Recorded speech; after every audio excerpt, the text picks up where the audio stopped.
Okay. Welcome to Weight Training 101. My name is Gettemy. I'm the Director of Sports Performance at Flagler. This is basically the purpose of this presentation is for you to, when you walk out of here, be able to look at a program. Let's say you buy it off of somebody, or let's say you're just Googling like, hey, I want this muscle building program or whatever. You should be able to look at that program and think for yourself, okay, and decide for yourself, all right, this has all the hallmarks of something that is actually going to be effective. So at the very least, educating yourself a little bit about what a good program actually looks like. So this is the order that this is the list of kind of subjects that we'll go over.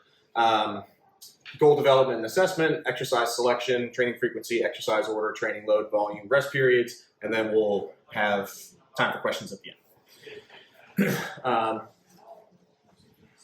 So goal development and assessment. I have needs analysis in parentheses because if in my profession, if I'm programming for, if I am a personal trainer or if I'm a strength coach, then chances are the clients or athletes or people that are coming to me are people that already have a pretty specific goal in mind. So if it's an athlete, it's okay, I am a soccer player.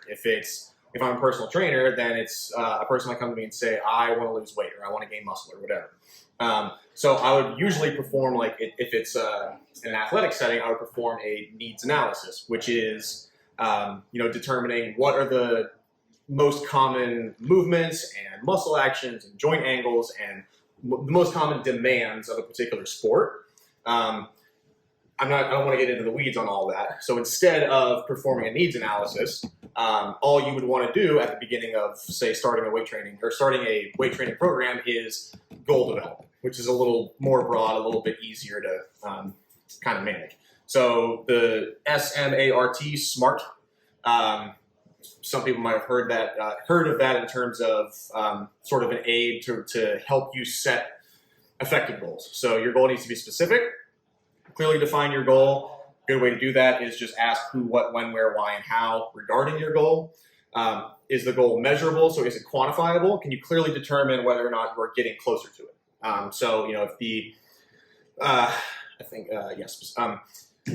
If I want to bench 200 pounds, that's a very measurable goal. If I say to myself, I want to bench more or I want to get stronger or something like that, then it's not quite, then on any given day, I can walk out of the gym and not know, okay, well, did I actually get better or did I not? Achievable, obviously. Choose goals that are ambitious but not impossible. So you can, for somebody like me, I can choose an ambitious goal and not be intimidated by it and say, okay, that might be 5 years in the future, but I'm good with it. For other people, if for whatever reason, if it's the very first time that you've undergone any sort of weight training program at all, things can look really intimidating. So as much as you need to break it down, whether it's a 5-year goal, a 1-year goal, or all the way down to, okay, this is the goal that I have by the end of the day. It can be whatever it is that you need to be. So when I say ambitious but not impossible, ambitious is a relative term to your level of experience, your level of confidence, things like that. Ambitious goal for me, might be a 1,500 pound total with my bench, squat, and deadlift. An ambitious goal for somebody that's never stepped in a gym before is do 10 bodyweight push-ups. And both of those are ambitious. It just depends on the person. Relevant, choose goals that you actually care about. So quite often, somebody might get wrapped up in, oh, I want to do this, this, and this, but they don't actually sit there and take the time to think to themselves, okay, if I actually achieve these things, am I going to care that I did? They might just get wrapped up in a number, like that 1,500 pound total that I mentioned. Some people might just be completely obsessed with it, but then not even realize that I don't care that much about bench, squat, and deadlift, or bodyweight push-ups, or whatever it is. So pick something that you actually, at the end of it, will find genuine fulfillment from achieving. And timely, develop a realistic time frame in which to achieve your goal. Obviously, that's going to scale with your ambitions. So for a 5 years, it might take me 5 years to add X 100 pounds on my total. It might take beginner 1 month to bang out 10 bodyweight push-ups. So it all depends on the ambition of your goal. So exercise selection. Exercises selected for a resistance training program should be, I don't want to kind of specify each one, movement similar to the movement patterns, joint ranges of motion, and muscular involvement of that activity. So basically you want to pick exercises that are mimicking the thing you want to get better at. Now, right away, like I was talking to Professor Beal earlier, right off the bat, there's addendums to this. So like I'm a bodybuilder, I have no movement patterns or joint ranges of motion or muscular involvement in that activity. I just want to get huge. So how does one choose appropriate exercises for that? That's a much longer conversation. So what these are going to, and for all of these, for whether it's exercise selection or training frequency, exercise order, this is going to provide you with a broad framework that for most people is probably going to work. Every single one of these, I could probably take this bullet point by bullet point and tell you why that's not actually right. But largely speaking, like generally speaking, there's a very high likelihood that if we're following these broad general guidelines, we're going to be fine. It just comes with experience and sort of learning the nuances of like, well, that's not always true, or, well, we can bend this rule a little bit, things like that. So don't take this as absolute gospel, but it is a very good guide to get you on the right path. Also, exercises need to be selected to create a correct and appropriate sequence, which we'll talk about as a separate slide with exercise order. So a sound program will, like I said, it will likely, but not necessarily, contain all of these things. When we talk about core strength, it's not just six-pack abs. So that muscle is called your rectus abdominis.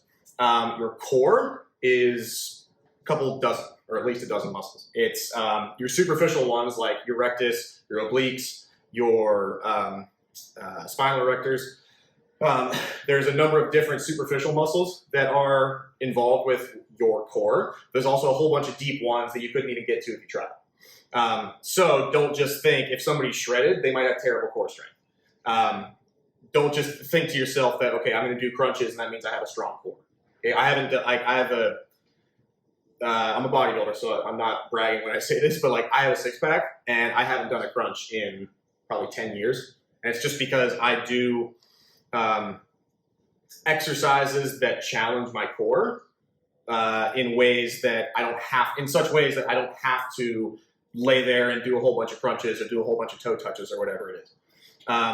So think to yourself, if you want a six-pack and just care about core, if you only care about having a six-pack, work on your core strength in general. That's going to do a whole lot more for you than just, specifically training for this. Power training, again, another example. I couldn't care less about power training. I don't need to be powerful.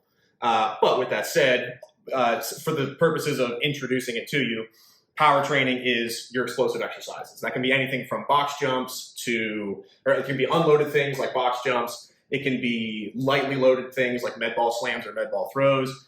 It can be all the way up to something super heavy like a 1-rep max clean and jerk or a snatch or something like that. Knee dominant movements, lower body pushing exercises. Again, I can right off the top of my head think of at least one knee dominant movement that doesn't fit that description. But a lower body pushing exercise, essentially, if you are pushing something away from yourself or you are pushing yourself away from something, chances are it's going to be a little bit more knee dominant than hip dominant. So a leg press, a leg extension, things like that, a split squat. You're driving yourself off the floor or you're pushing the sled away from you. That's going to hit more knee dominant than hip dominant. Hip dominant is the opposite, lower body pulling. So if you're pulling something off the floor or if you're pulling something towards you, so like a hamstring curl or in conventional deadlift or an RDL, things like that. Now that gets into like a hip dominant exercise is a whole one that you athletes and former athletes do is hip thrusts or glute bridges. Those are 1,000% hip dominant. There's no quad in that whatsoever. And if you think about it, you might think, oh, I'm kind of pushing things away. You're right. So again, not 100% accurate, but I'm just kind of, as we go, I'm just going to keep talking about ways that these might not be entirely correct. Horizontal press, upper body, horizontal pushing exercises, anything where you're using your upper body to push something away from you or away from you horizontally vertically, or anything in between. So it can be, doesn't have to be a straight up overhead press, doesn't have to be a bench press, it can be something at an incline, things like that. Horizontal and vertical press, horizontal and vertical pull, same thing, but the opposite. You're just pulling towards you horizontally, pulling towards you vertically, or any angle in between those two things. And then bilateral and unilateral movements. Bilateral just means both limbs at the same time. Unilateral means one. So either single arm, single leg, or double arm, double leg. So a sound program will contain most of the following. It just depends on who you're working with. Training frequency. So frequency is obviously the number of training sessions completed in a given time period. When you're talking about training frequency, generally, you're going to express it in sessions per week. So like, how frequently should I train? 3 times. 3 times ever? No, 3 times a week. What frequency is appropriate? It depends, which is what I'm going to say about 45 more times. One of the most significant things that will help you determine what your training frequency should be is your training status, meaning your training age versus your biological age. Your biological age is how many years you've been alive. Your training age is how many years you've been in the gym. So there are 14-year-olds that I would be more than happy to trust with a bar on their back, and there's 25-year-olds that I wouldn't let anywhere near anything remotely resembling a barbell, because that 14-year-old might have been in the gym since they were 10, so they've got 4 years of training. That 25-year-old might have never been in the gym in their life, so their biological age has very little to do with how much I would actually trust them with a resistance training program. As you become, and this is basically just explaining what I just said, as somebody adapts to training, they become better conditioned, you can increase the number of training days that you would put them through in a given week. Rest and recovery, at least 1 day, but no more than 3 between sessions that stress the same muscle groups. So if we're going to bench, let's say you are absolutely in love with bench press, still leave at least 1 day, and you want to bench as many days out of the week as you can, leave a day in between. So Monday, Wednesday, Friday, Sunday, something like that. It's a good rule of thumb. Are there plenty of arguments that I could make as to why you should be able to do bench every single day? Yes. I literally wrote a bench press program for an employee here, and he's benching 4 days in a row. But just without getting into the weeds on it, like it's still a very appropriate and safe and effective program. There's just a whole lot of things that we changed around, whether it was the range of motion or the load or the speed or all those different things. But again, generally speaking, if we're just writing a program for yourself or a personal training client, whatever it is, that's a good rule of thumb. The training itself, you can either go total body or a split. So if you don't have a whole lot of time, 2 or 3 total body sessions a week. If maybe you've got more time or you just like training that much more, you want to be in the gym all the time, then you can split that up into however you want. These are 3 examples out of hundreds that you could do. You could split it into upper versus lower. So like Monday upper, Tuesday lower, repeat. You could do push-pull. Monday, all my pushing exercises. Tuesday, all my pulling exercises. Or I can even just go on a heavy light. Like, okay, I'm going to do everything, all my heavy compound movements on Monday. I'm going to do all my some light assistance work on Tuesday, so on and so forth. So if it makes sense, like if it's stupid but it works, it's not stupid. So if you can give me a good enough reason and you can make enough sense, like I have 2 assistants, Coach Reeves and Coach Bates. If they come to me and they say, this is my program and here are all the reasons why I have it set up the way I have it set up, I might disagree with it. But if they can back it up with, this is my reasoning behind it, then there's no reason why you shouldn't be able to try it, right? Obviously, you don't want to do things that are completely unsafe, but by and large, if you can explain it well enough, chances are it's at least worth trying. Exercise order, the sequence of exercises performed in one training session.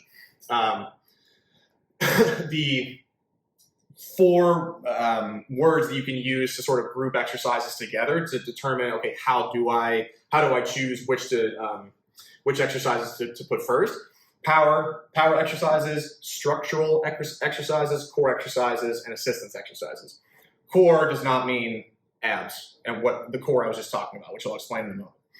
Power, what we already said, explosive exercises. You're doing those, if those are in your program, you're doing those first because you want those to be as little, you want to perform those with as little fatigue as possible. Those are, even if it's just a body weight exercise like a box jump, it's a multi-joint movement, it's a high speed movement, it's the highest likelihood of injury.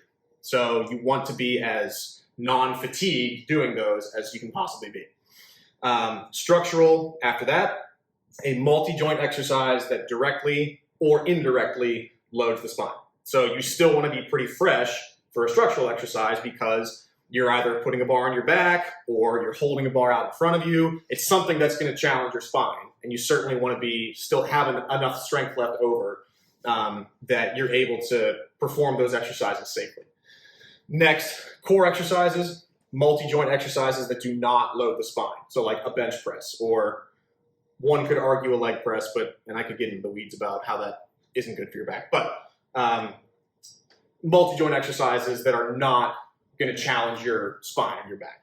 And then assistance, your single joint exercises, curls, push downs, single leg, split squats, things like that.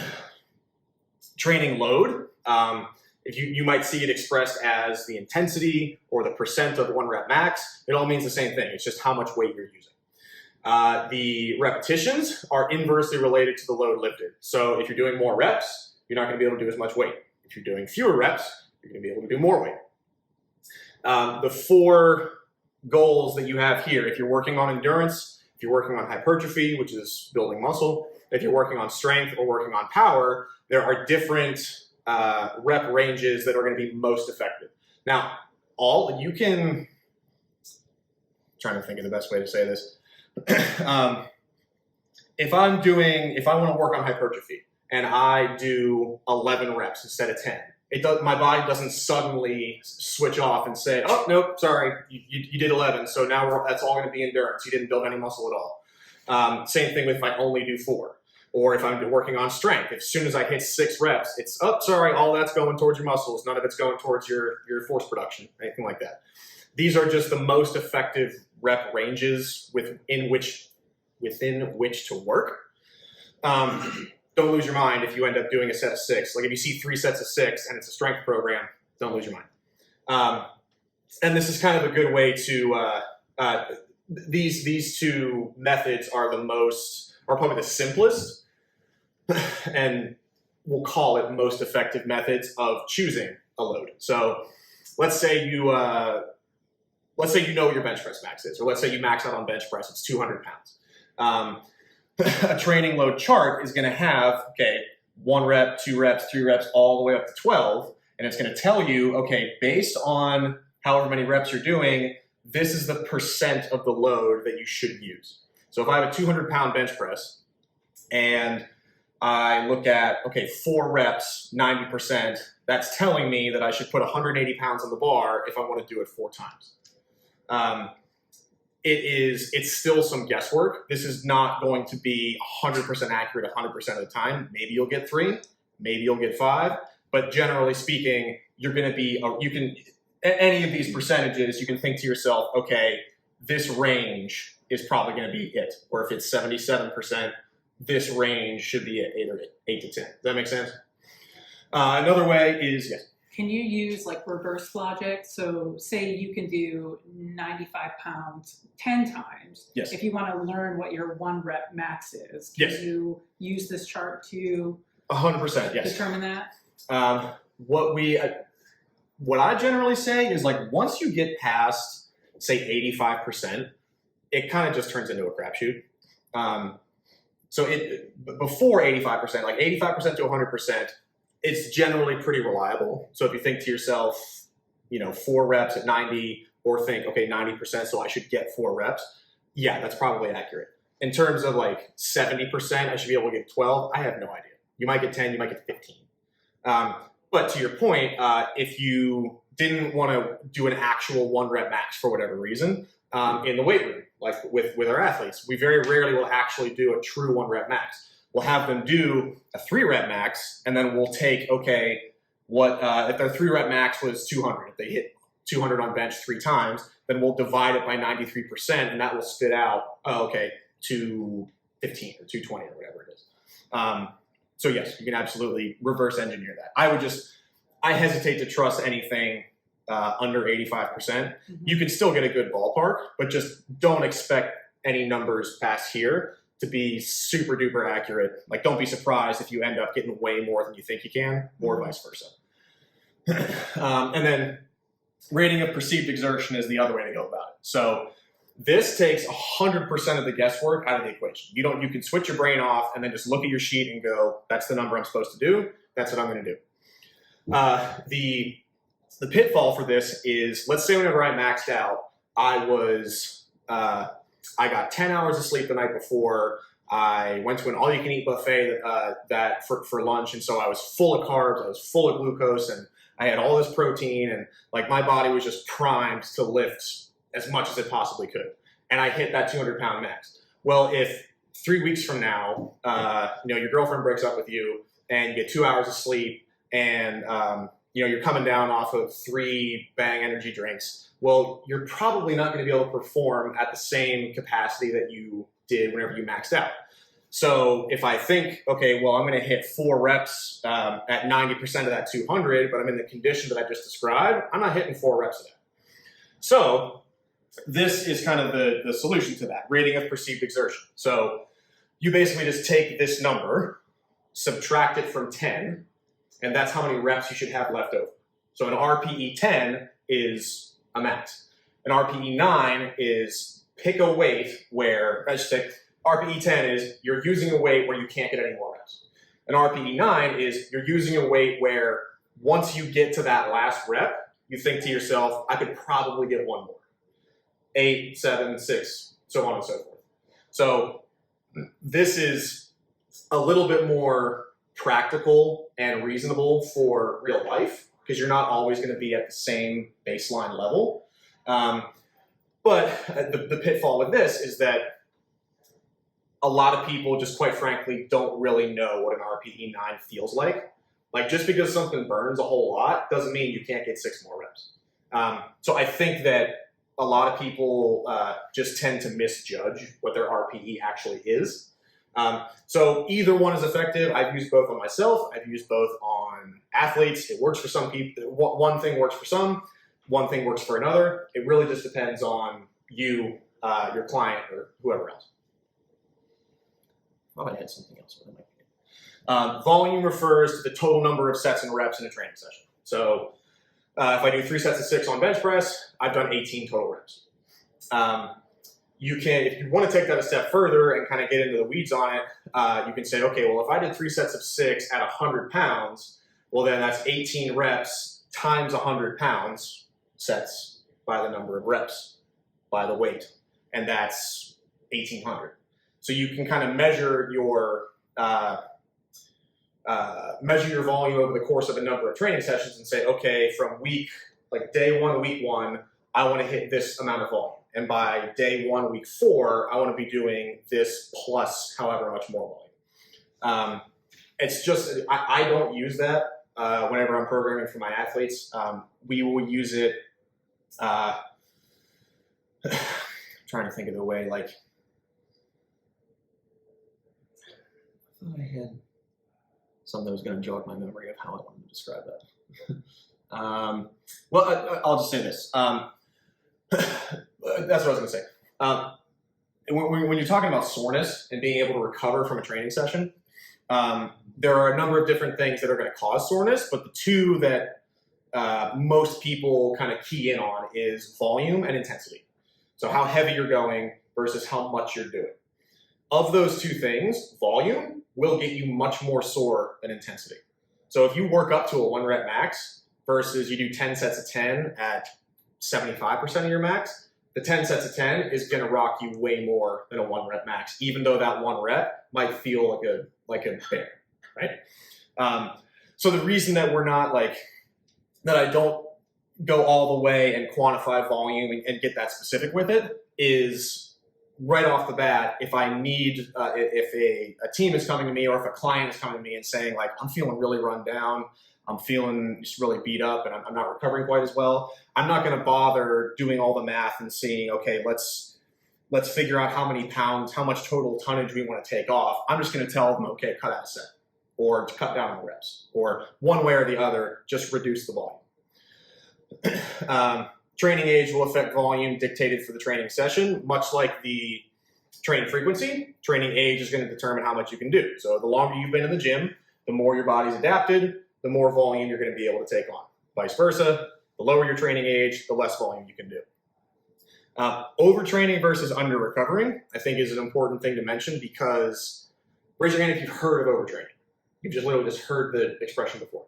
For anyone that didn't raise their hand, overtraining is, training to such a degree and for accumulating enough fatigue that you cannot return to baseline, that you cannot recover before your next training session.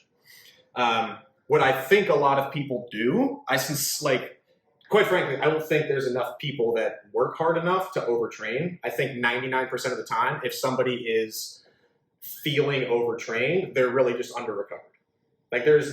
We aren't writing any programs, myself, Coach Bates, or Coach Reeves. We don't write programs that come anywhere close to people getting overtrained, not remotely close. And yet, we still have to deload, and we still have to take into account that people are feeling beat up or people are getting fatigued. What do we really think is happening? That the three professionals in the weight room are overtraining their athletes, or a bunch of college kids aren't getting enough sleep? Sorry, but that second one's a lot more likely. So under-recovering can be not sleeping well enough, not getting quality sleep, not getting enough sleep, not having your diet under control, not getting the appropriate amount of macronutrients, micronutrients, calories. It can be stress, not even stress from the weight room. It can be social stress, family stress, psychological stress. Overtraining is very much a thing. It is possible and it happens. But before you think to yourself, 4 weeks into a training program, like, wow, I think I'm overtrained. I can't fall asleep. I'm irritable. I really think I'm overtrained. Ask yourself, what has my lifestyle been like in the other 23 hours a day outside of the weight room? Rest periods, self-explanatory. The amount of time one takes to recover between sets of a particular exercise. In past years, even as recently as the books that I read whenever I was in college, you'll see, okay, for strength, you want to rest for 3 to 4 minutes. For hypertrophy, you want to rest 1 to 2 minutes. And for endurance, you want to rest this. For strength, hypertrophy, and power training, the appropriate rest time is however much you need. Because for all 3 of those, for strength, hypertrophy, and power, the idea is every single set, you want to be as fresh as possible so that you can either move as fast as possible, generate as much force as possible, or get as close to failure with as much load as you're capable of as possible. Does that all make sense? As opposed to endurance, it requires a much more structured approach, which we won't get into. But don't think to yourself, oh no, I rested too long in between my sets, it's not hypertrophy anymore. It 100% is. Rest time has very, very little to do with how effective your strength, hypertrophy, or power training is going to be, other than if you don't rest long enough, it's going to be worse. You really can't rest for too long unless you're taking like a half an hour in between sets, and then you're just off the reservation. Just trying to think of that word. I think that's it. Do we any questions? Whether it's about anything that we just talked about? So I will pull this up. So questions regarding anything that we discussed, or just generally speaking, like anything remotely pertaining to weight training or lifting, or any myths, common misconceptions, things that you want clarification on. My buddy at the gym says this. What do you think about it? Anything like that? Yes. To build that strength, to build that explosiveness, do you necessarily always need to do like explosive work? For example, like box jumps or whatever. Like, you know what I'm getting at? can you like to build? Well, you mentioned strength and explosiveness. So what Power. adaptation Power. are you trying to elicit? So power is, think of it as, another way you can express it is the rate of force production. So rate meaning how quickly, force production meaning how much force can you produce. So you have to work on both the amount of force that you can produce, which is raw strength, and you have to work on the rate at which you can produce it, which is speed. So you need to be doing working on both of those athletic characteristics, because if, let's say all you work on is speed and you never touch a weight, well, great, your rate is really, really high, but I don't care how high the rate is, if you can only produce a little bit of force, then you're limiting how powerful you can be, and vice versa.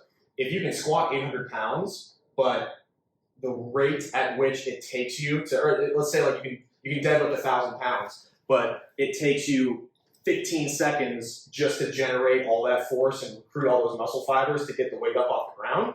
Yeah, you're strong as hell, but you're not powerful. So if you remember that phrase, the rate of force production. In order to be as powerful as you want to be, you have to have some degree of strength and some degree of speed. Is that good? Anyone else?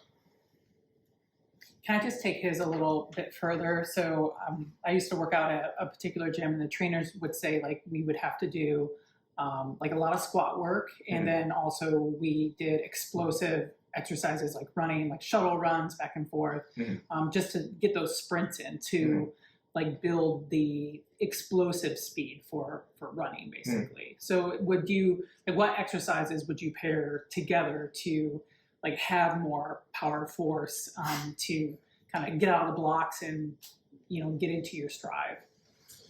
I mean, if you're just looking at like, I mean, just to use the phrase that you used, if you want to look at speed out of the blocks, you're basically looking at, okay, from a dead stop, how quickly can I generate as much force as possible? Again, it's rate of force production. So you want to think of, okay, well, if that's the muscle action, and if those are the joint ranges of motion that I'm going to be at, I'm going to be down in the blocks and I'm going to be at a dead stop. Well, then what exercises should I be doing in order to get better at that? Well, they should mimic the joint angles. So whether it's a seated box jump or a single leg box, not a single leg box jump, a seated box jump or something else that has you in that crouch position. And then secondly, whether it's a pause or it's starting from a dead stop. That's why I said a seated box jump as opposed to a standing one where we have a counter movement. If you don't have the counter movement, then you want to choose an exercise that is going to mimic what you're trying to get better at as closely as possible. And when I say, I should say this, you can still become a better sprinter, soccer player, basketball player, whatever, swimmer, and not do a single exercise that looks anything like your sport. A great example would be, have I had you guys do reverse Nordic curls? You know what those are? Yeah. Like, so not the Nordic curls where you're hanging on and coming forward, but for anyone who doesn't know what that means, a reverse Nordic curl is you're kneeling down on the floor, and as slowly as you can, I'm not gonna knock my head, slowly as you can, you're lowering yourself down until your butt touches your heels. And what you're doing is, that's an eccentric contraction of your quadriceps, right? Your quadriceps eccentrically contract when you are decelerating in the, not just the central plane, but when you're decelerating. So in every sport ever, almost every sport ever, you have to decelerate and change your direction, right? So at no point in time in basketball does anybody ever look like this, right? Or if they do, not for very long. But that is the exact muscle action that a basketball player would make if all of a sudden, turnover, ball's going that way, I have to stop and go the other way. Which is why I said, yes, the joint angles matter, the movement patterns matter, but the muscle actions matter also. So I know I'm kind of getting off track, but I just didn't want it to seem like if you want to get better at a certain thing, you have to do something that mimics that certain thing. people get caught up in like, is it functional? Like, does it look like what I'm doing? Well, maybe it does, maybe it doesn't. That doesn't necessarily guarantee that it's going to be an effective exercise for making you better at the thing you want to do. Thanks. Yeah. So as like I guess an endurance athlete, like doing all like these miles, like let's say 40 miles a week. So I'm building a bunch of slow twitch muscle fibers. If I'm in the gym trying to get fast twitch muscle fibers, does doing all that running interfere with that, or does it like affect like similar effect? The really short answer is no. The only way that it is interfering, and I hesitate to even use that word, is that you have a limited number of hours in a day. You have a limited amount of energy that you can use with which to exercise over the course of the day. Your tendons have a limited amount of stress that they can take before it becomes disadvantageous to continue training. So you have to choose one or the other. So if you want it to be for a lot of athletes, you're having to train a number of different athletic characteristics at once. So let's say you're a soccer player, just because that involves maybe a little bit more of a broad spectrum than say cross country or track. Soccer players have to have enough endurance to last for 90 minutes, on a 110 meter pitch. But they also have to be expected, that they also want to be able to run just as fast in a dead sprint in the 89th minute as the first minute. And in addition to that, they can't be tiny. Like if you're a center back, you've got to have a good amount of muscle on you and a good amount of strength on you, but those center backs also can't be just powerlifters. They have to be able to move laterally and move linearly pretty darn quick. So I use that example because it's a very difficult, it comes up as a stereotypical sport that's hard to program for as a strength coach. If all that center back had to worry about was just get massive, then all we would do is just switch between bodybuilding and powerlifting for 12 months out of the year. But because that center back has to be big and fast and endurance and this, that, and the other thing, then we've got to take a little bit of time to train all of those qualities to make sure that they all go up. So one quality might be able to get a whole lot better if we didn't have to worry about all the other ones. But because we do, then we can make all of those qualities just a little bit better, but they wouldn't improve as much as if we just focus on one versus the other. So they're not interfering with each other in terms of your physiology at a tissue level.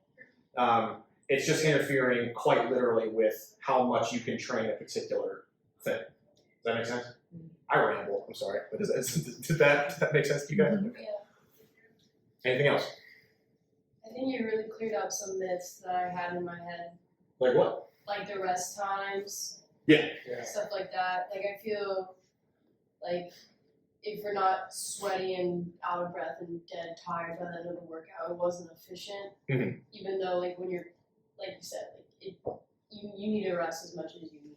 Yeah. In order to like your rate of perceived exertion needs to be like, I mean, I used to like, I will feel like I'm going, like my rate of perceived exertion is like what I feel like I'm going, I'm doing miles per hour, but even though I didn't rest enough, so I'm not.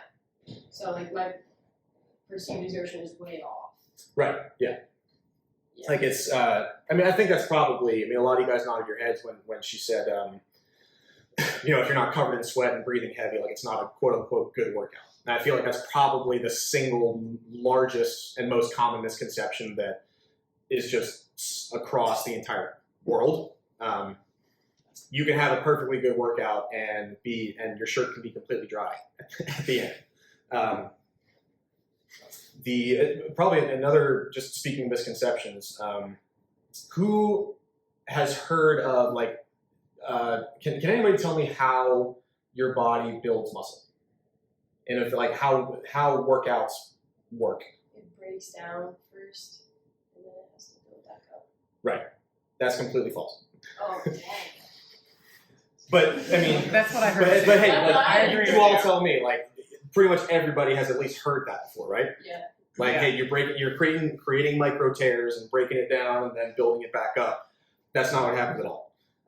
You are creating micro tears, you're creating muscle damage. But when you're looking at how to build muscle, there's typically 3 things that have been theorized as long as people have been studying this that cause hypertrophy, that stimulate muscle growth. One is muscle damage. One is metabolic buildup, so like how much it burns the exercise, and mechanical tension. Mechanical tension of those 3 is the only significant driver of hypertrophy, which means that if you are at the end of, let's say we're doing 10 reps, 10 reps on bench press, first 5 feel okay, and then 6, 7, 8, 9, 10 are difficult enough that it doesn't matter, like you're trying to move the bar as fast as you possibly can, and it's still only moving this fast, that's mechanical tension, right? So an involuntary slowing of the bar or the weight or whatever it is, those are the reps where you are stimulating hypertrophy. The way the hypertrophy is actually stimulated is that mechanical tension sends messages to certain enzymes in your body that kick off a whole bunch of chemical reactions that basically say, okay, it's time to activate protein synthesis, and it's time to do all the things that help you accumulate more lean mass.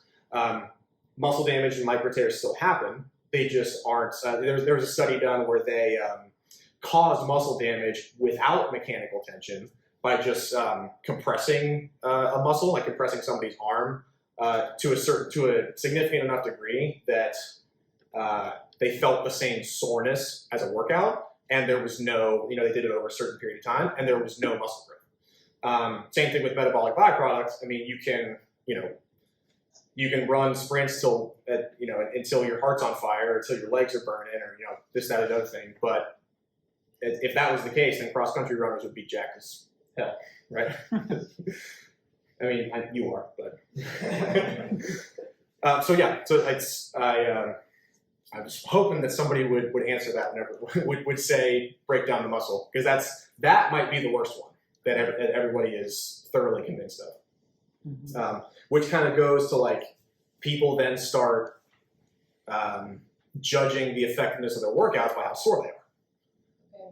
Like you wake up the next day and you're like sore as hell, and you're like, oh man, I must have had a really good workout. Well, maybe you did, maybe you didn't. I'm 5'7", 205, so I'm about 40 pounds heavier than the average 5'7" male in America, and I haven't gotten sore from a workout in probably a couple of years. There's like very few things that ever get me sore anymore, but I've been training for 5 days a week since I was 15 years old. So, and I'm just using that as an example of like, compared to the average person of my stature, I have built over the course of years and years and years a crap load of muscle, but I'm not getting sore during these workouts, or I'm not getting, it's burning pretty bad just because I'm that involuntary slowing still sucks. But it's not like I'm doing all these drop sets where it's like, 10 reps on bench. Okay, take the weights off, 10 more, take the weights off, 10 more. Like you can get a hypertrophy effect with way, way, way less work than you think you need. So another myth that I heard is that if you lift weights as a woman, you have to do lighter weights and more reps, otherwise you're going to get big. Yeah. What's your take on that? Yeah, unfortunately, you're just going to turn into Arnold Schwarzenegger. Yeah. Men have 40 times, okay, so testosterone is the single most important hormone when it comes to building lean mass.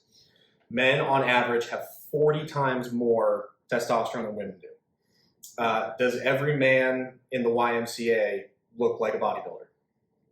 So why would somebody with 1/40th of the chance of getting huge, it's probably not gonna happen. So that's the way I like describing it, because it kind of puts it into perspective of like, oh, there's guys that have 40 times more the amount of hormone that's needed to build muscle, and they're working their butts off, and they're still not huge, then you got nothing to worry about.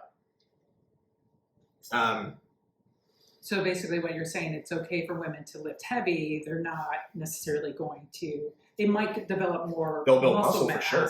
but Yeah. they're not Yeah, gonna so like bulk up. right. So I kind of I kind of left that open ended. So to your point, like when a woman, I'm generalizing here, but when women say they don't want to get bulky, I typically feel as though they're talking about, I don't want to look like a man, so to speak. You know, I don't want to look like a bodybuilder, like I'm stepping on stage. And that's why I use that example, because pretty much every dude at the gym is trying to look like that, and they don't look like that. And you're at so much of a larger disadvantage to get to that point than they are, that you could lift as hard as you could possibly can for years and years and years, and it's not going to happen. Women should lift heavy. And every human should lift heavy. But I think I told this story at both of the other talks that I gave. But if I had to work with, I love working with men and women. If I had to pick one or the other to work with for the rest of my life, it would be women. Because so much independence and control over one's life comes with being physically competent. My girlfriend Courtney, she's got one of those big office, like 5-gallon filtered water things that are at her place. And we'll go to Whole Foods or wherever and fill it all up, bring it back, and then we've got to carry it up the stairs and put it on top of the dispenser, whatever you want to call it. And it used to be me having to do it. And I would bring them up there. She would, look at me and just like, can you get these, please? She got into the gym and she's been going for about 18 months. And then like, she didn't even realize it, but she just picked it up and started carrying it up the stairs. And halfway up was like, and like, didn't even realize that she was doing it. And it's like, she was almost in tears because she was like, I didn't have to ask you for that. I didn't have to ask you to do a thing for me. So I just think like there's being, the confidence and capability that comes with being strong, with being physically competent, is immeasurable in my opinion. I think that generally speaking, I think women could benefit from it. I think more women could benefit to a larger degree from it than say a lot of guys, they're already in the gym, even if it's just with their buddies, or they're already playing sports or things like that. I feel like women could definitely be more encouraged to get into the gym simply because, like, who doesn't want to be strong? Mm-hmm. Anything else? Cool.